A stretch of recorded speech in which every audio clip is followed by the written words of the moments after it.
Hey guys, it's Krist back again on YouTube, and I should probably explain why I'm back on YouTube.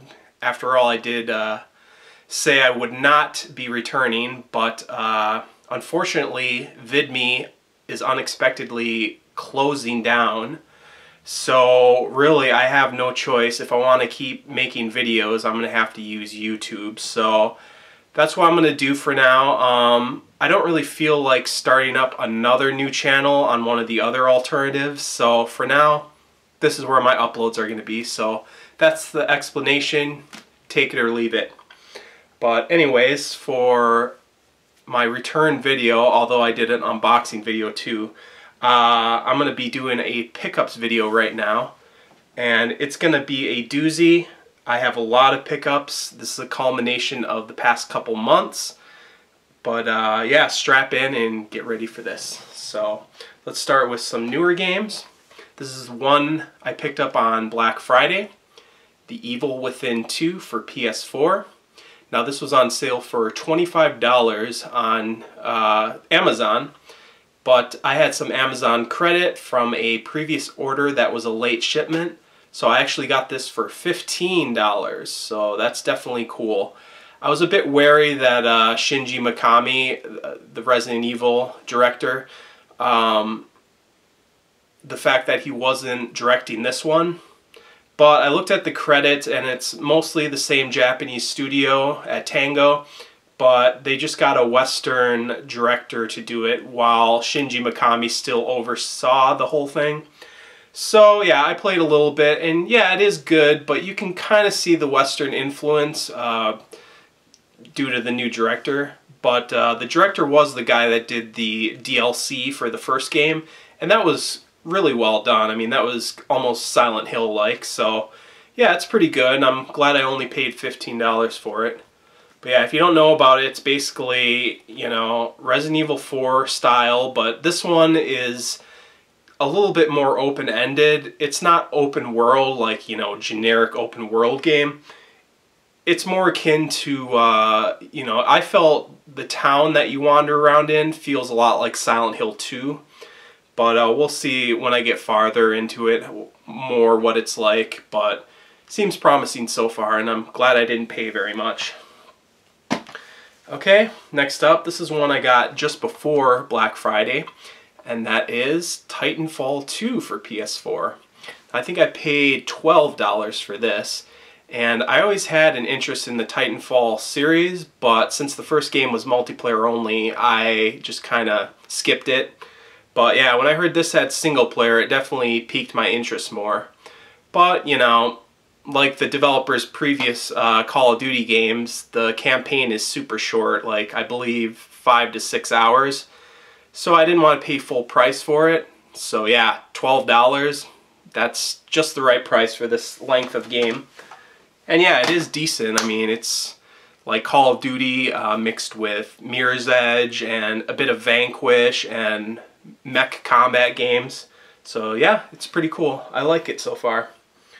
Alright, next up, here's one I got recently. And that is River City Rival Showdown on 3DS, and I got this pre-order bonus, which is the Ricky keychain. I also have the Kunio keychain from the previous one on 3DS, which was Tokyo Rumble. This is basically a reimagining of the original NES River City, or I should say the Famicom one, because the NES one was actually a different kind of story because of the localization. So this is more like the original Japanese Famicom version, but it's strange. It's kind of like Majora's Mask almost. Basically, I think it's a 3-day cycle where you gotta, you know, do a bunch of stuff in that time limit, and you get multiple endings. But, you know, I think I like Tokyo Rumble more so far because Tokyo Rumble is more of a traditional River City game. This, I'm not quite understanding how the mechanics work so far. Like, most of the fights, I do like 1 hit point of damage per punch, so I'm not sure what I'm doing wrong. If anyone knows, like, how exactly you are supposed to play this game, let me know. But it does look really nice. The 3D looks nice, nice animations. But yeah, Tokyo Rumble I think is a little better. But we'll see when I get farther and if I understand the combat more. I'm not sure why I'm not doing hardly any damage. But the other thing in Tokyo Rumble, you just wander around. There'd just be enemies wandering around in the areas. In this, it's more like an RPG where basically you go to a screen and it says, enemy encounter, and then they all flood in at you. So it's not quite as seamless as the original, but yeah, it's still, once you get fighting, it feels like a typical River City game. So yeah. Alright, so here's another one I got after Black Friday, and this was in the Walmart bargain bin, and that is one I've been looking for, Shinobi on 3DS. So this is a side-scrolling Shinobi game, but the graphics are full 3D. And yeah, it's pretty good. I'm not too sure who this developer is, Kryptonite, but they did a decent job. It's not as good as like Shinobi 3 or Shinobi Legions, but I had fun with it. It's really tough, which is good for a Shinobi game.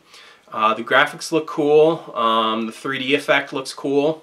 So yeah, I got this for $10 at the Walmart bargain bin, so you might want to check yours to see if there's any copies. But yeah, I had this on my wish list, so I was pretty happy to see it in that bargain bin. Alright, so next up, I guess we'll show this one, which was also at the same Walmart bargain bin, and that is Sin and Punishment for Wii, Star Successor.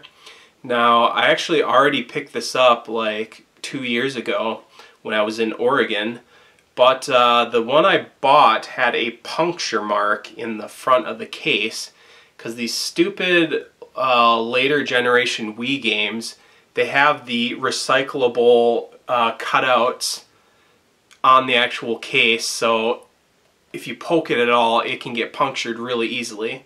So I saw this at the bargain bin at Walmart for $10. So I'm like, whatever, I'll just buy another basically for a case replacement. So yeah, it's sealed. I'm not sure when I'm gonna unseal it, but we'll see. But anyways, Star Successor, it's basically a on-rails shooter. It's made by Treasure, the people who did Radiant Silvergun, Ikaruga, Guardian Heroes, Gunstar Heroes, all that stuff. So, yes, got a replacement copy. Not sure what I'll do with the other one. I'll probably give it to a friend or something. Okay, so I think we will move on to some older stuff. We'll start with a game I found at Goodwill. Kind of surprising to see this. A Game Boy Advance game in the box. And at first I'm like, what the hell is this game? I've never heard of this. And then while I was in Goodwill, I was looking it up on my phone, like, what the hell is this game? And it turns out it's a port of a Super Nintendo game that I had played before called Turn and Burn. And yeah, it's kind of like, you know, a Mode 7 you know, jet shooter. And the one thing I remember about it as a kid is being really fascinated when you shoot a missile at someone. It would show like full motion video in the little display at the bottom of your cockpit there. And yeah, at the time, full motion video was just mind-blowing. So to see it on the Super Nintendo, like some really choppy full motion video, it was pretty interesting. But gameplay-wise, this is nowhere near as good as, you know, Ace Combat or something. But it's still pretty fun. It's cool to play on the Game Boy. I think I paid probably $4 for this. Complete in the box, so pretty neat, but not the greatest game. This has been ported so many times too. Look up Turn and Burn or this game on Wikipedia, and they show the list of all the ports. It's been on so many systems, and it's basically the same game on every system, which is funny. But yeah, that's that. Okay, what should I dive into next? Ooh, okay. I guess I might dive into these games just to mix it up. So this is going to be a shitload of a single franchise. Now this is a franchise I've been wanting to play for a long time, and I decided to grab all the games in the series because it's dirt cheap for most of them. And that is the Armored Core games. Yes, you guys might have seen my unboxing of Armored Core Master of Arena. But yes, I also picked up, you know, first Armored Core. And then I picked up, I'm just going to go through these ones really quick. I also picked up Armored Core Project Phantasma, or Phantasma. And then, of course, I did this unboxing before, Master of Arena. So all three of these are, well, all these two extra ones are basically expansions to the original. And what you can do is you can beat this one or play a little ways into it, and then you can load your save file into these two and use your resources and the mech parts you found to, you know, continue playing the missions here. So that's really cool.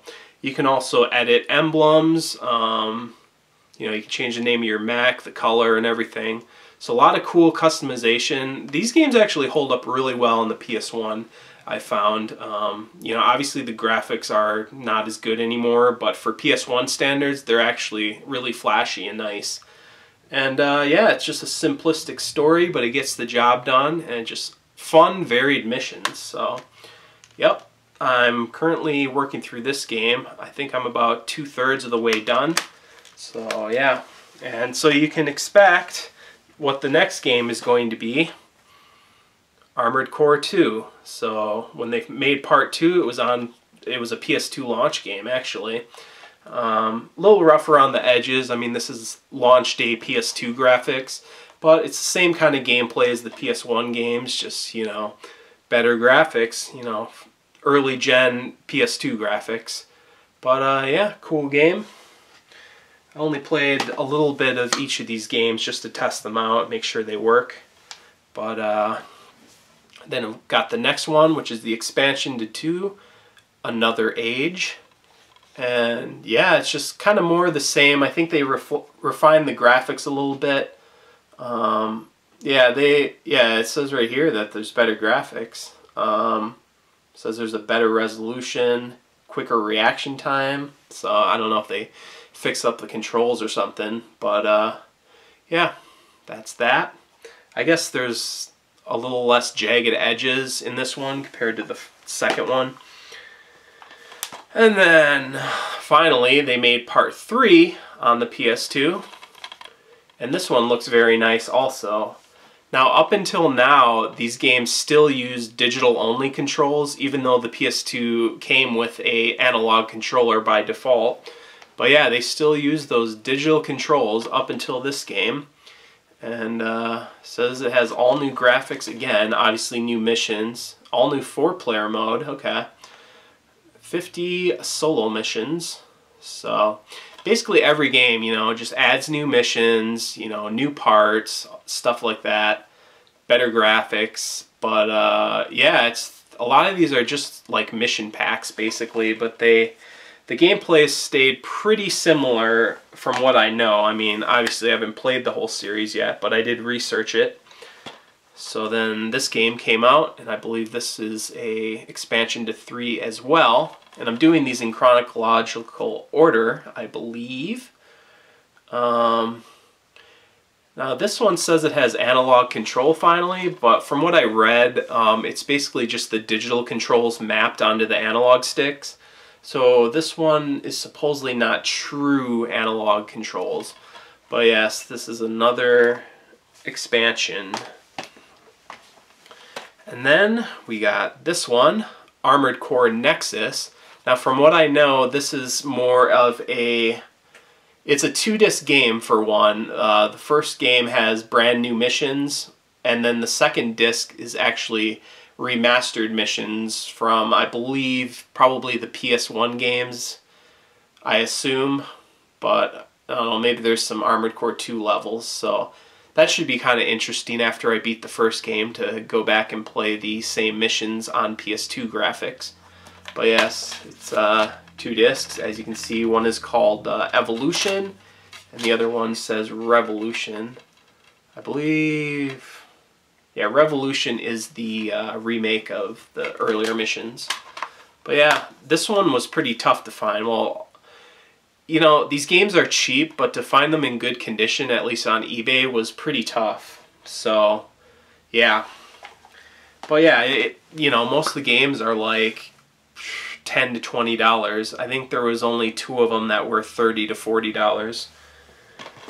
Okay, so I believe this is the last, at least the last storyline PS2 game, Armored Core Last Raven. And yeah, again, it says amazing graphics. So they probably refined the graphics a little more, you know, added new stuff. But, you know, still the same game. I got a lot of these games to get through. And I believe there was one more PS2 game. I think it's called Ninebreaker. And it's more just an arena combat game with, as far as I know, no storyline. So I did not pick that one up yet. I heard that's the weakest game in the series. So, you know, maybe one day I'll pick it up just for completion's sake. And then there's a PSP game that I may pick up eventually. I think it's another arena combat game, but that one actually has story as far as I know. But anyways, we'll keep moving on to Armored Core on the 360 generation. So here's Armored Core 4. Now, I picked the 360 version because apparently the PS3 one has a lot of frame rate issues. And, you know, I might have picked it up on PS3 back in the day just to play online for free. But pretty sure all the servers are shut down for these games. So, yeah, I'm basically playing it for the single player. But from what I know, 4 kind of changed the series and made it more faster paced with the mech movement and everything. So a lot of people prefer the 4 series, which brings me to the expansion to 4, which is For Answer. Ha ha ha, see what they did there? Yeah, and this has more of the fast-paced combat as far as I'm aware. I believe it was like a new evolution of the Armored Cores, which made them faster, whatever. So I believe this is more akin to like Zone of the Ender speed. But yeah, I only played a little bit of each just to make sure they worked. But yeah, and then we move on to Armored Core 5. Now, I feel like this game got a big boost in graphics over 4. But it returns to the slower paced combat of the old games, which some people don't prefer, but I honestly like that slow paced kind of tank-like combat, so I think I might like this one more. But as far as I know, the single player is pretty weak in the 5 games, but graphically it does look a lot better than 4. So then we have the final game that's been made so far, and that's Armored Core Verdict Day. See what they did there again.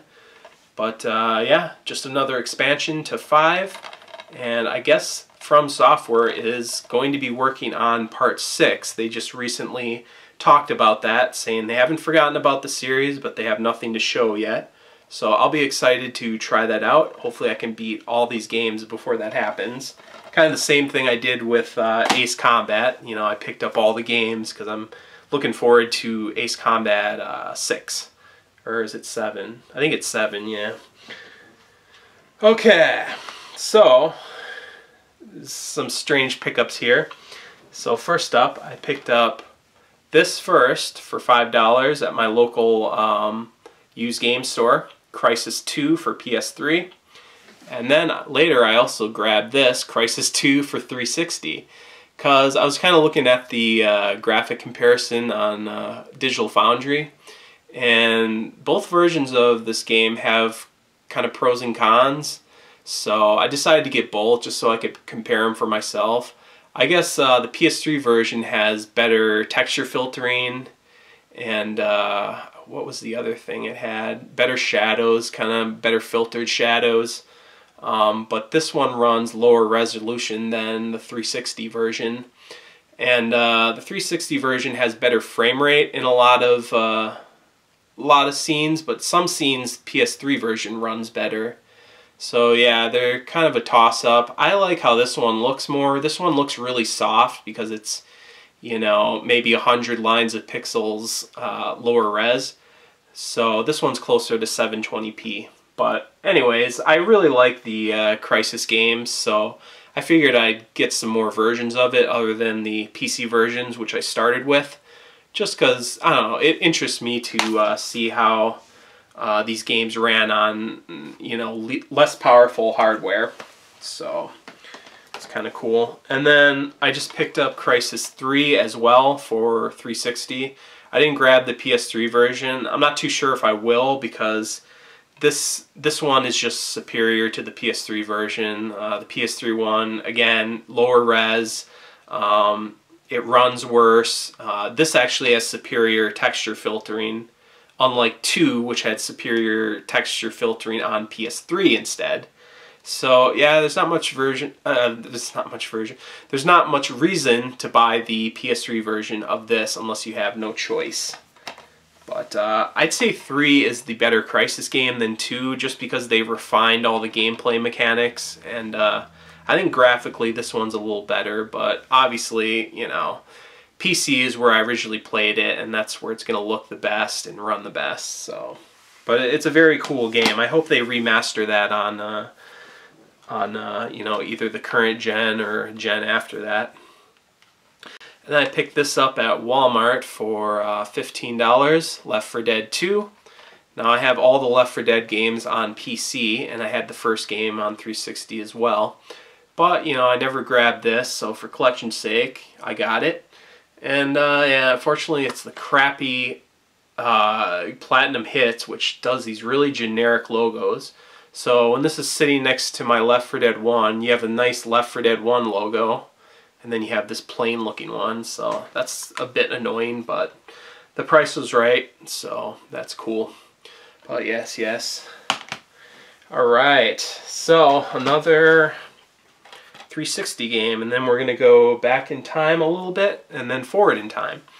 So, this is another one that I started with on PC. This is Syndicate. It's basically a first-person take on the old PC game that was kind of an isometric action RTS game. But yeah, this was made by Starbreeze Studios, but it was when the company kind of split up, so some of the Starbreeze members went over to Machine Head Games to make Wolfenstein. But this still feels like a Starbreeze game. I mean, it's on the Chronicles of Riddick and Darkness engine. You can tell that, you know, it has the melee takedowns that are very similar. Graphically, it's kind of similar. And it's a very dark game. Like, you're these agents that just have free reign to kill anyone they want when they're on the mission. So they kind of go crazy and just kill a bunch of civilians for no reason. So yeah, it's pretty dark, but it's cool. The combat is fun, a lot of hacking. So it's a bit Deus Ex-like, but it's more fast-paced. It's not like, you know, an open-world exploration RPG. It's, you know, straight-up action with quick hacking to make people suicide or shoot at each other or whatever, you know, hack cover to go up or hack a turret, whatever. But yeah, it's cool. Now the reason I got this on 360, even though I have it on PC, is I wanted to play it because I hadn't beat it, so I went and installed it the other day, and it just refuses to install on Origin. It gives me some error like DirectX version couldn't install or something, or failed to install. And I looked up so many solutions, tried everything, and it just would not install. And that's one of the reasons I hate digital gaming and kind of, well, not digital, it's more like a PC gaming thing. But yeah, it's like, you never know when your games on PC are just going to stop working because of an OS upgrade or something. So, I don't know. I just picked it up on 360 so I can actually play the fucking game. So yeah, I played quite a bit and I do like it. I'm glad I have a physical copy now. Alright, so let's go back in time now to some Xbox original, and I picked up a lot in the past couple months. So here's one I picked up that I wanted for a while, Pariah. I did an unboxing of this as well. But, you know, back in the day when Xbox was still new, I wanted this game, but then I heard some disappointing things and I skipped it. You know, it took a while for me. I finally bought it this year. But it was dirt cheap. I think it was like $5 sealed. But it's actually pretty good. It's made by the people who did Dark Sector and what was that, Warframe game. So it's on the Unreal, I believe, 2.5 engine. So it's got some nice ragdoll physics and some, you know, specular highlights in the graphics. But yeah, it's got a map maker. You know, it's kind of Halo-like in a way, but it's still cool. It's, you know, a console exclusive. You know, it's on PC, but it was on Xbox only for consoles. But yeah, it's interesting for cheap. Okay. Alright, so next up, in the wake of the shitstorm that the new Battlefront 2 caused, I decided to pick up Battlefront 1 and Battlefront 2 on the original Xbox. I wanted to try these games for a while, but back in the day, you know, I heard they were too multiplayer focused, so I didn't have much interest. But then I looked it up, and I guess, you know, Battlefront 2 has an actual story mode, where this one does have a story mode, but it's pretty light. It's just like multiplayer matches. This is kind of multiplayer maps too, but they kind of structure the mission objectives to feel more like a story. But yeah, the nice thing about these is they're completely playable offline with bots and split screen. So you can continue to enjoy the multiplayer of these, which supposedly is still better than the newer games.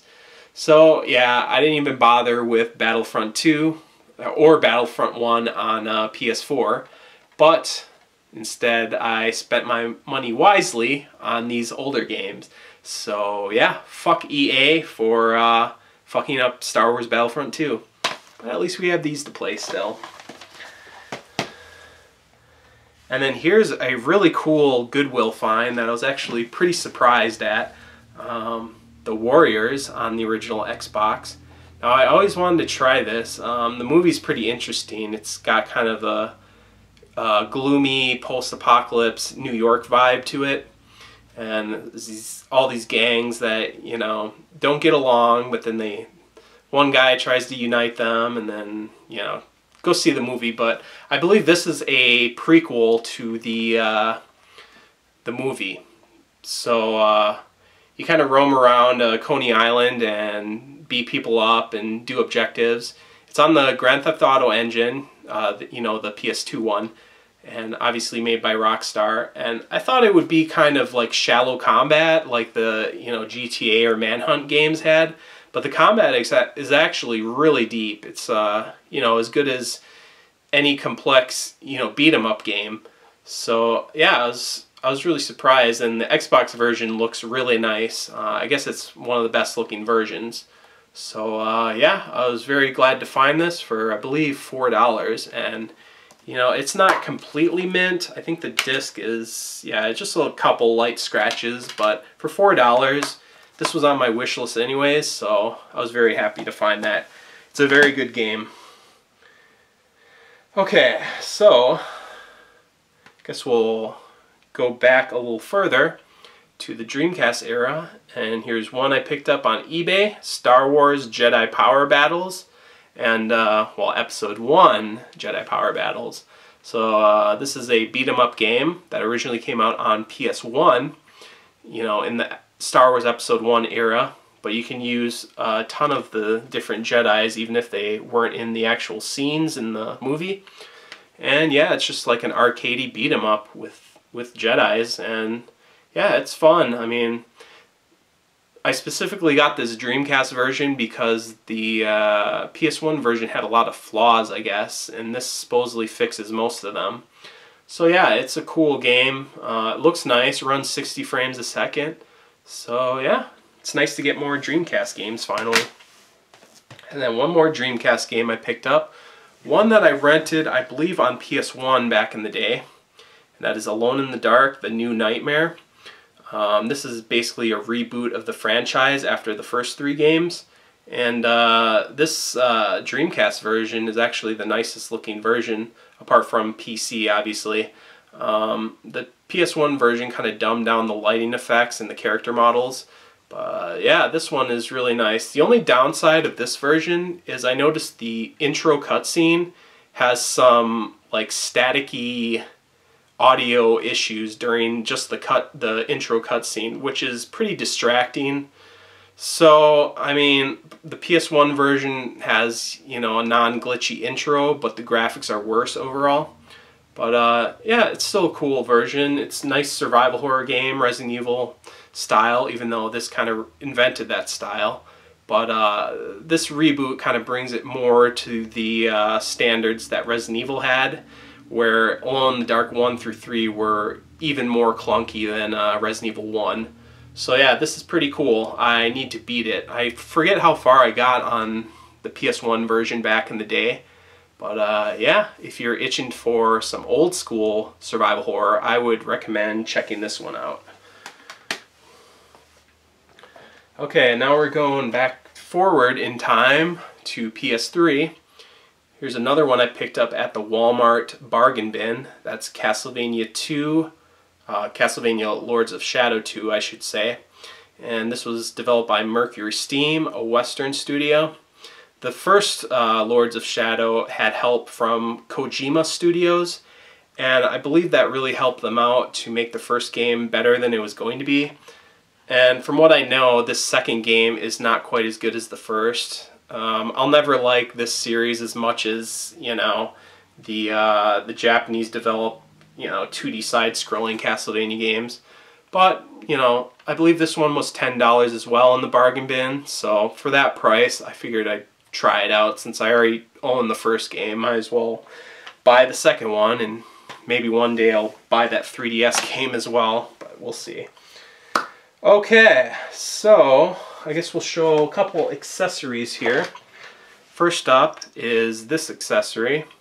It's basically an Xbox original to USB cable, and I bought this with the intention of eventually modding my Xbox original, because I'd like to make it so I can play games off the hard drive so I don't wear out the DVD drive. I recently took out the clock and date holding capacitor off the main board, and that capacitor is notorious for leaking acid all over your motherboard. And sure enough, when I opened up the Xbox, it was leaking all over the board. So luckily there was no real damage. It was just slightly discolored. But, you know, I cleaned it up with alcohol and all that and wiped it up, and the board's perfectly fine. I snapped that capacitor out of there. It started leaking acid when I snapped it out, which kind of freaked me out, but I quickly, you know, neutralized that with vinegar on like a Q-tip, and then clean that up. But yeah, it's running great, and I mean, it still holds the time after you take the capacitor out, as long as you keep the console plugged in. As soon as you unplug it, you'll have to reset the time, which is not a bad thing considering you're saving your console from acid corrosion. But anyways, that brings me back to this. So I decided, hey, I better buy this USB cable before it's hard to find for some reason. That way I have the option of modding my console. I believe you do it through a Splinter Cell save game. But now I gotta find a hard drive to replace my default one with, because you want to have, you know, 500 gig hard drive or something. I don't know how much it reads, but I assume 500 gigs might be the max, but we'll see.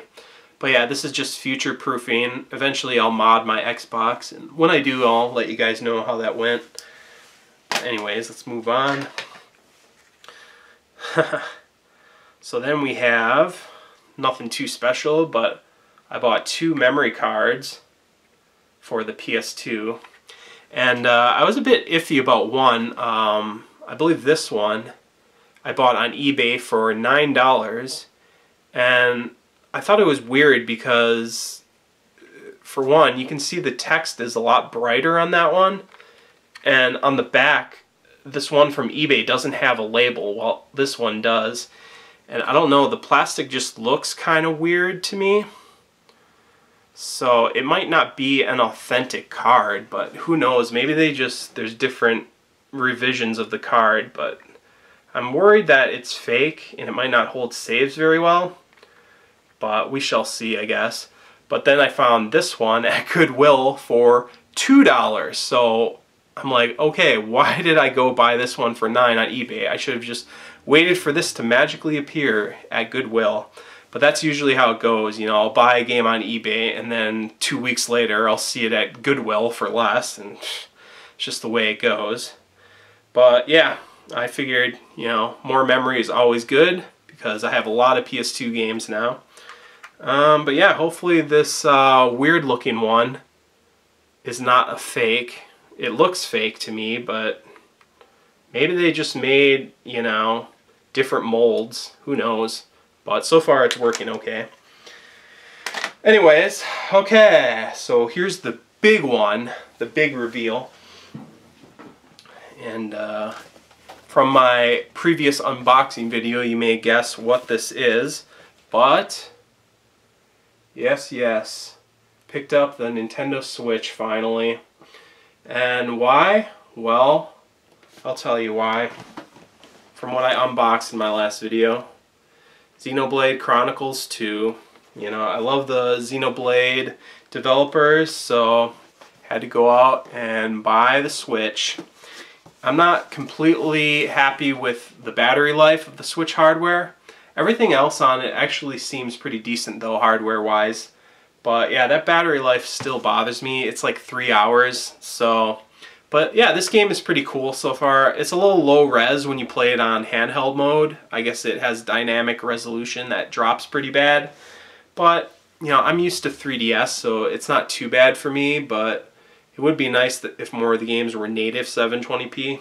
But yeah, so yeah, obviously I got the special edition, which you can watch the unboxing of. But yes, that is it. Got a Nintendo Switch finally.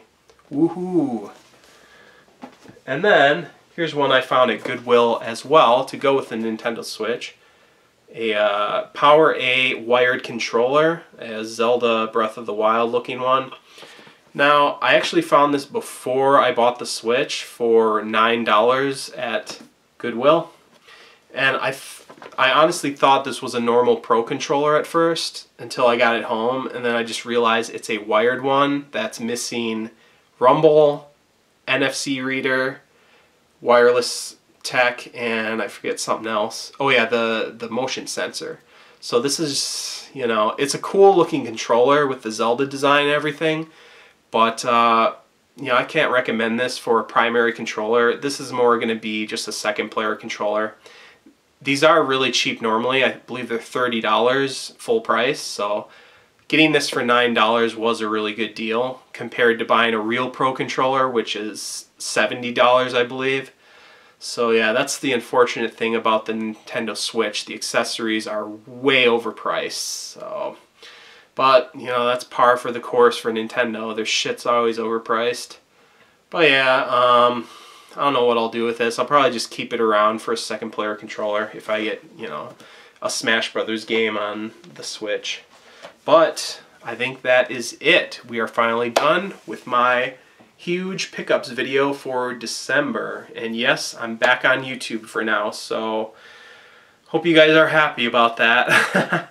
I should be having some fun though. I kind of want to do some more live streams and Let's Plays, so you could probably look forward to some of those in the future, and probably some more pickup videos, of course.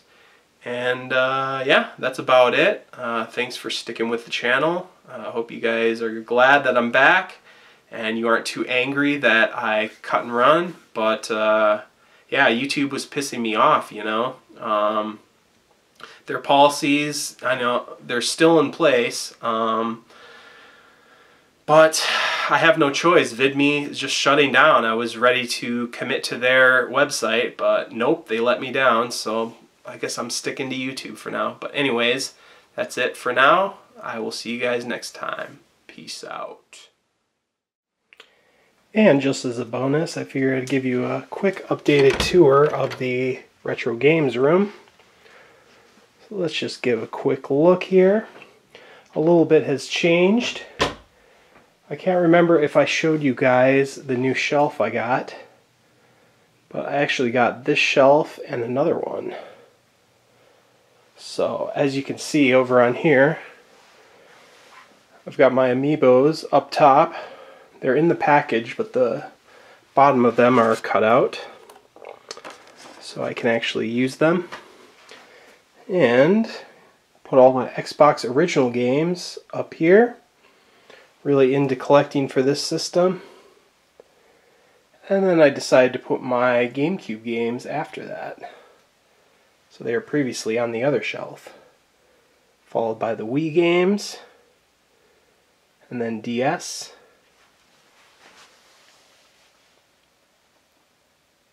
3DS, which is really piling up now. That was a great system. Still is. Has a couple more games coming out.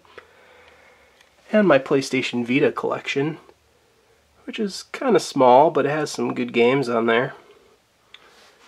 And then down here is the Game Boy Advance. I got a single Game Boy game, Operation C, single box Virtual Boy game, Wario Land, and the European MSX Metal Gear 1. And then we got some loose carts of NES and Super Nintendo, my old 3DS, a couple loose Genesis games, X-Men 2 and The Lion King. Got another shelf here full of my favorite DVDs from my collection. I've got more in a box, but these are the ones I wanted to have out. And then on the bottom I do a bunch of PC games, a lot of big box games over here.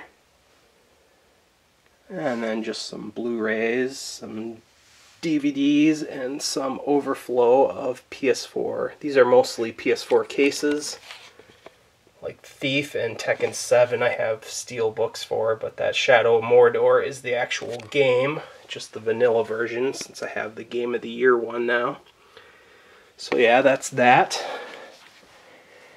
And then of course the gaming rig itself, with the two shelves of PS2 games on each side, which we can go through really quick, just so you guys can see what it's looking like now. And I'm sure you saw all the Armored Core games I picked up. On the bottom of each shelf I have these pull-out containers that I found at Goodwill. And this is my pull-out PS1 collection. Most of the games I don't care about too much to have out on the main shelf I put in here. But there are some decent games in here. There's the Cool Borders games, Darkstalkers, Gundam Battle Assault, Jet Moto. So yes. And then over here is the rest of my PS2, which I'll let you take a look at really quick.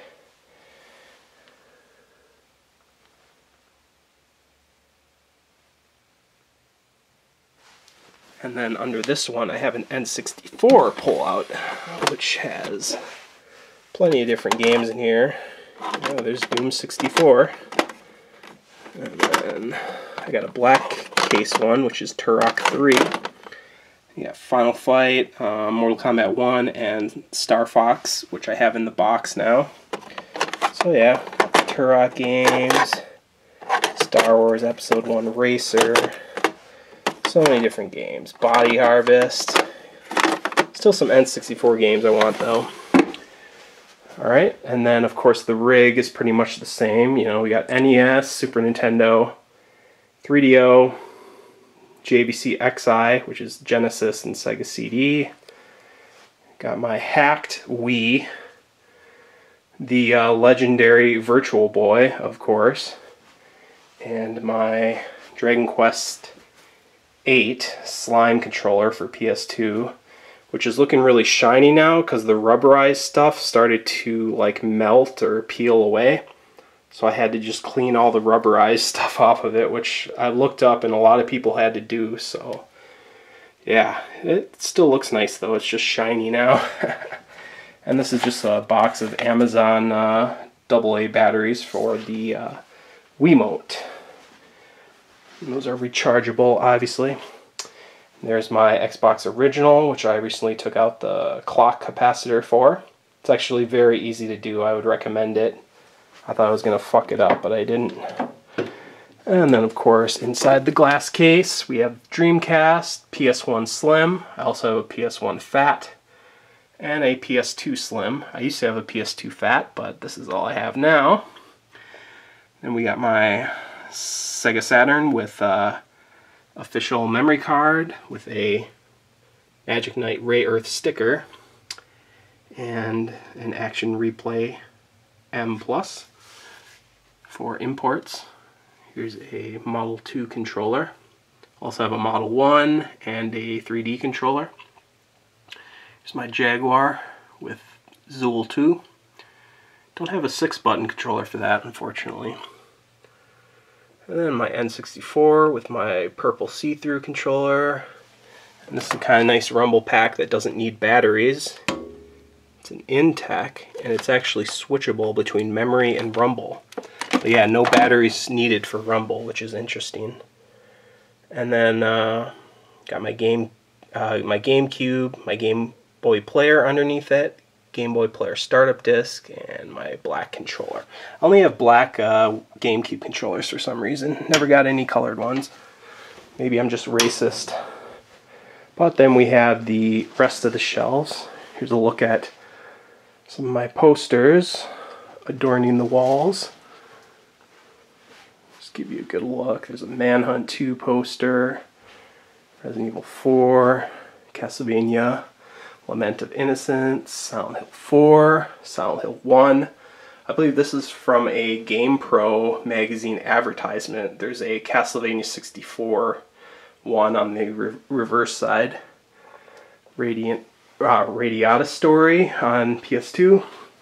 My Metroid Prime Trilogy. Star Ocean Till the End of Time, the PS2 Strategy Guide poster.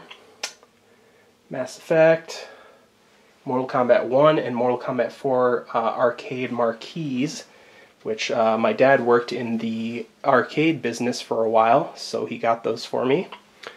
And then we got Shadow of the Colossus wall scroll. There's the Wanderer at the bottom. And then Xion from, I believe this is her Xenosaga 3 form. And then the shelves, of course. Let's just let it focus in. And yes, still looking about the same, but as you can see in this corner, I've got a new wood shelf, which is pretty much the same as those ones. But using this for some Xbox 360, some PS, I'll just let you see what I got. And some PS3 overflow down here. And a couple old PS4 games. So yes, and then on this guitar CD shelf, I got PC games, some soundtracks, and a couple of Dreamcast games. This Code Veronica I have, the discs are all scratched up, so I gotta find replacement discs, but the actual case is pretty good. And then a second copy of Blue Stinger for some reason. But yes, other than that, I mean, got this shelf up here with my figure display, my Metal Gear Rising electro lamp, my Metal Gear Solid 5 Venom Snake hand holding the Metal Gear lighter that my friend Jules gave me. And got my Last Guardian statue here right now. I was thinking of trying to take some of these figures off and putting that massive Witcher 3 one up here for a while, but we'll see. My beautiful Joes, Mario, Hitman, Goomba, Jensen from Deus Ex, and Noctis from Final Fantasy 15. And then the actual shelf. So we got my NES, SNES, and Genesis in the box. which I'll let you take a look at.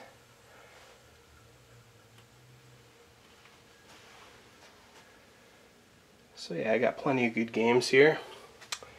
And then down here we got some Sega CD, the games I was most interested in. There's still a couple other ones I'd like to get, but they're pretty expensive. And then I got a couple of jewel case only 3DO, and I think there's another 3DO there. Samurai Showdown on 3DO. And then this one's for Sega CD Universe, Make My Video, Marky Mark, and the Funky Bunch for Sega CD, and Wing Commander for Sega CD. I do have the instruction manual for Wing Commander, but not the case, unfortunately. And then my long box 3DO games, which I believe all of these are complete. So lots of good stuff.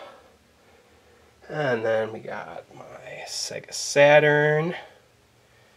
And underneath those is my import Sega Saturn, which I'll let you kind of see. It's a little dark, I know, but hopefully you can see that. Deep Fear, Christmas Nights, Gradius Deluxe Pack.